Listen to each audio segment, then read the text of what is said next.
Hello everyone, বিয়েবাড়ির আরেকটা ব্লগে সবাইকে স্বাগতম। তো বরাবরের মতনই আমি সব জায়গায় লেট। এই দিন ছিল সাজু বিয়ে আর আমরা সবাই মিলে বরযাত্রী যাব। তো পার্লারে যেহেতু আমার বেশ কিছু কাজ ছিল, সেইটা কমপ্লিট করে আসতে আসতে অনেকটা দেরি হয়ে গেছিল। বাসায় এসে তাড়াহুড়ো করে একটু ফ্রেশ হয়ে শাড়ি আর একটু বেস মেকআপ করে আমি চলে যাই পার্লারে চুলটা সেট করার জন্য। আর যে দেখি ভীষণ ভিড়, কারণ আজ ছিল অনেকগুলো পার্টি মেকআপ। তো সেগুলো কমপ্লিট হওয়ার পরে আমি আমার হেয়ার স্টাইলটা করতে বসি। আমার ইচ্ছা ছিল একটু অন্যরকম সাজবো হেয়ার স্টাইলটা বিশেষ করে।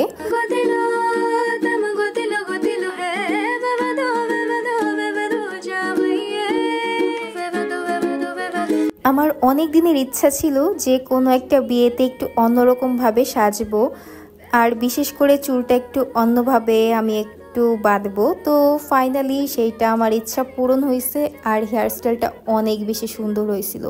বিশেষ করে আমার শাড়ি, জুয়েলারি, ব্যাগ সব কিছু ছিল একদম পারফেক্ট আমার মনের মতন।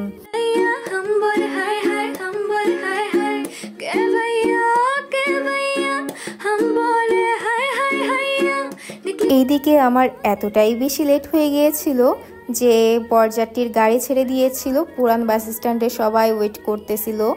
তো ফাইনালি দীপ্ত মামা যে আমাকে নিয়ে আসে, এরপর আস্তে আস্তেই বেশিক্ষণ দেরি না করে বাস ছেড়ে দেয়। কারণ আমাদের এখান থেকে মেয়ের বাড়ি বেশি একটা দূরত্ব না, 10 থেকে 15 মিনিট লাগতে পারে।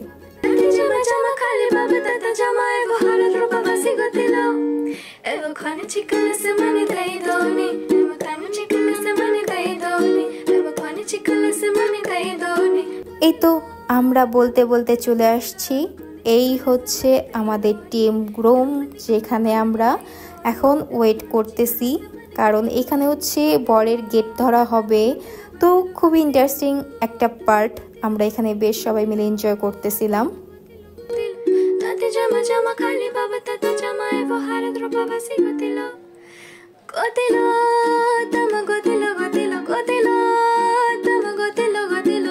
ওহ, বাই দ্য ওয়ে, এই আমাদের গ্রুম, যে কিনা একটু নার্ভাস ছিল, আবার মনে মনে অনেক বেশি খুশিও ছিল, কারণ তাদের ভালোবাসা পূর্ণতা পেতে যাচ্ছে।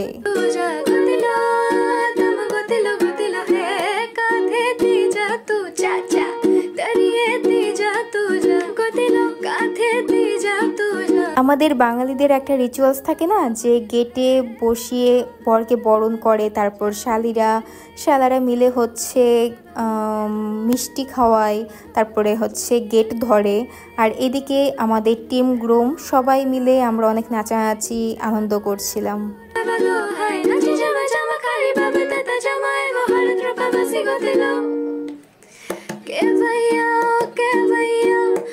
আমরা ভিতরে চলে আসি। এরপর আরেকটা রিচুয়ালস শুরু হয়, সেটা সব শালিকারা মিলে বরের পা ধোয়াবে, আর সেখান থেকে পা ধুইয়ে তারপরে সবাই মিলে টাকা নেবে। এটা কিন্তু খুবই মজার একটা পার্ট।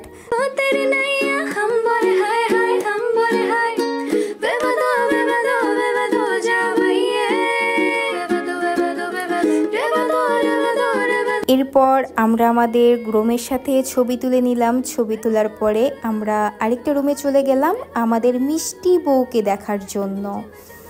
বউ কিন্তু অনেক সুন্দর করে সেজেছিল আর অনেক বেশি সুন্দর লাগছিল। তার সাথে আমরা বেশ কিছুক্ষণ ছবি তুলেছি, আড্ডা দিয়েছি। আর এরপর আশীর্বাদ নিরক্ষণের যে নিয়মটা, সেইটাই শুরু হচ্ছিল।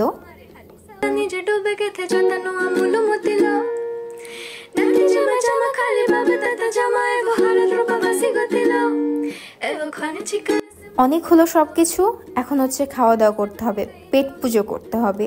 তো আমরা যাওয়ার পর আমাদের বরপক্ষকে টিফিন দেওয়া হয়, আমরা টিফিনটা খেলাম। তারপরে আমাদের বিয়ে বাড়ির মেন খাবার সেটা খাওয়ার জন্য আমরা সবাই মিলে একদম গোল হয়ে বসেছিলাম। খাওয়ার সময় আমরা অনেক বেশি আনন্দ করেছি।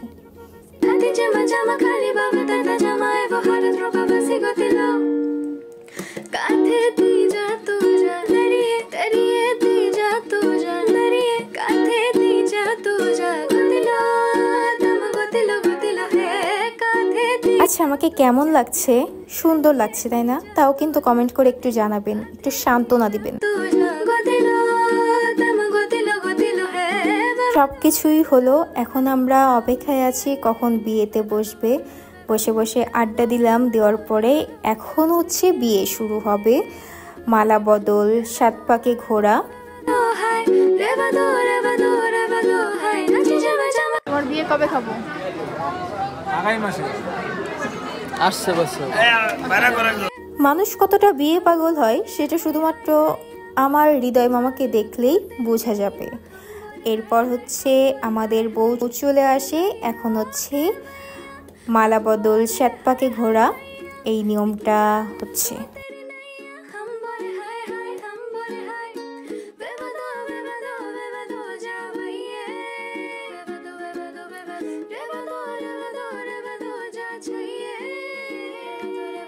ওয়েট ওয়েট ওয়েট, আমি কই? আমি তো নাই, ওই যে আমি আছি। এক সাইডে দাঁড়িয়ে আমি ছবি ভিডিও তুলছিলাম, আর এই সাইডে দাঁড়িয়ে আরেকজন ছবি ভিডিও তুলছিল।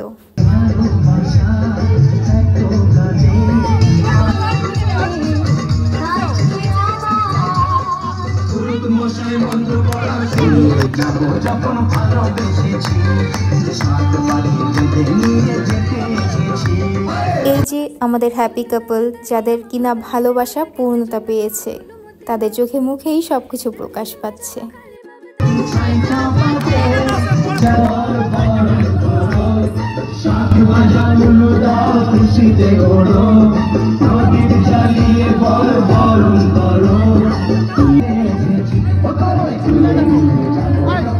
মালাবদল শুভদৃষ্টি শেষে যখন বিয়েতে বসে তখন হচ্ছে আমি ভাবলাম একটু ছবি ভিডিও তুলে নিই, যেহেতু আমরা চলে যাব। তো কেউ কি খেয়াল করেছেন আমার শাড়ি থেকে শুরু করে জুয়েলারি, আমার পার্স, ফুল অফ আউটফিট একদম ম্যাচিং, সম্পূর্ণটা আমার মন মতন। আর শাড়িটা এত বেশি সুন্দর, আমার নিজেরই অনেক বেশি ভালো লাগছে নিজের সাজটা। পৃথিবীর সকল ভালোবাসা পূর্ণতা পাক, এইটাই প্রার্থনা করি। আর তাদের নতুন জীবন যেন অনেক বেশি সুখের হোক। কিছু হলো, এরপর হচ্ছে বিয়েতে বসলো, কিন্তু যেহেতু বেশ রাত হয়ে গিয়েছিল, তেমন কেউই ছিল না, তাই আমরা পুরো বিয়েটা দেখে আসতে পারি নাই।